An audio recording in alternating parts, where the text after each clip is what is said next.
식이섬유라고 하는 것은 사람의 소화 요소로 잘 소화되지가 않고 몸 밖으로 그대로 배출되는 고분자의 탄수화물인데요. 즉 우리가 섭취를 해도 소화나 흡수가 되지 않는 특징을 가진 섬유성의 물질이라고 보시면 됩니다. 그래서 왜 먹어야 되나요? 라는 생각이 드실 수가 있는데요. 이 식이섬유는 우리 신체에서 다른 중요한 역할을 하고 있습니다.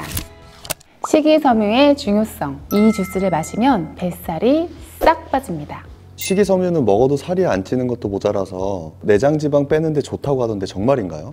네, 식이섬유는 먹어도 살이 찌지 않습니다. 그 이유에 대해서 제가 말씀을 드리기 전에 식이섬유에 대해서 한번 다시 알아봤으면 좋겠는데요. 식이섬유라고 하는 단어는 많이 들어보셨을 텐데 정확한 뜻을 제가 다시 한번 짚어드릴게요. 식이섬유라고 하는 것은 사람의 소화 요소로 잘 소화되지가 않고 몸 밖으로 그대로 배출되는 고분자의 탄수화물인데요. 즉 우리가 섭취를 해도 소화나 흡수가 되지 않는 특징을 가진 섬유성의 물질이라고 보시면 됩니다.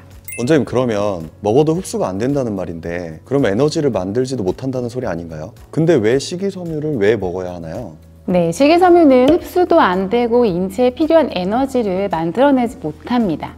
그래서 왜 먹어야 되나요? 라는 생각이 드실 수가 있는데요. 이 식이섬유는 우리 신체에서 다른 중요한 역할을 하고 있습니다. 바로 수분과 당을 흡수하는 기능인데요. 이 식이섬유는 스펀지와 같거든요. 그래서 수분을 굉장히 쉽게 빨아들이고 젤 형태로 변해서 금세 덩치가 커지게 됩니다. 이런 식이섬유를 섭취를 하게 되면 우리의 위와 장을 지나면서 수분을 흡착해서 덩치가 커지게 되고 대장을 지나면서 담즙산을 흡착해서 배설을 하게 되는데요. 다시 설명을 드리자면 덩치가 커져서 음식물을 천천히 이동하게 하면서 소장에서 이루어지는 당의 흡수도 그만큼 서서히 이루어지면서 혈당을 천천히 높이기 때문에 인슐린이 과도하게 분비되는 것을 막아주게 됩니다. 게다가 대장을 지나면서 담즙산을 흡착하기 때문에 우리 몸은 부족해진 담즙산을 다시 만들려고 그 원료가 되는 콜레스테롤을 소비하게 돼서 혈중에 있는 콜레스테롤이 더 떨어지는 효과를 주게 됩니다. 즉 식이섬유는 혈중 콜레스테롤을 저하시켜주고 혈당 수치를 조절하는 데 큰 도움을 줄 수가 있습니다. 그런데 이것뿐만이 아니라 식이섬유는 다이어트에도 도움이 된다고 하잖아요. 그 중에 중요한 이유 한 가지가 바로 포만감을 오래 유지시켜준다는 건데요. 소화 과정에서 젤 형태로 변한 식이섬유는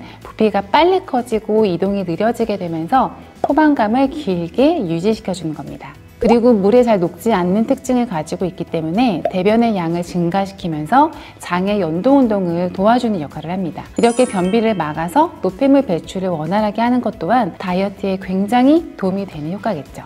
원장님, 그러면 식이섬유는 어느 정도를 어떻게 먹어야 될까요? 네, 식이섬유의 경우에는 성인 기준 하루에 여성은 20g 그리고 남성은 30g, 임산부와 수유부 경우에는 5g 정도 더 많이 섭취하는 것이 충분한 섭취량인데요. 그래서 충분히 섭취량을 맛있게 섭취할 수 있는 음료를 만들어 봤습니다. 바로 오렌지와 샐러리, 케일까지 한번 같이 갈아서 드셔보세요. 이 식이섬유가 가득한 맛있는 과일 야채 주스로 다이어트와 비만을 예방하고 몸속의 노폐물과 독소를 배출할 수가 있습니다.